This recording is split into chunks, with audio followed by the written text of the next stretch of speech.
In an Alpha Anywhere application that uses the security framework, you can define the users and groups in the application by going to the web security button, clicking on users and groups, and you can see how we have a bunch of existing users and also a bunch of groups.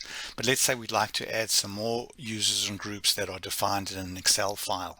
So let's say that we have an Excel file over here that's got these rows, could have as many rows as you want, but we have a user here called Fred. This is his password, and this is the group that we'd like Fred to be a member of. And then we have Tom, who's going to be a member of marketing and admin, and we'd like to import those users into this users and groups table here. So we click on the import users from Excel, and then we'll go here and we'll select the file.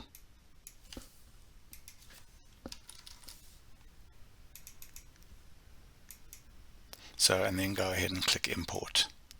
So we can see that 2 users were imported, 3 groups were imported, and 3 member records were created.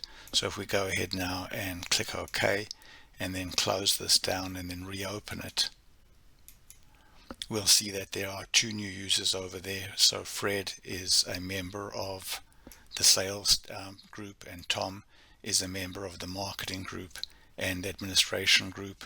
And here are the 2 new groups that were added: administration, actually 3 groups, marketing and sales.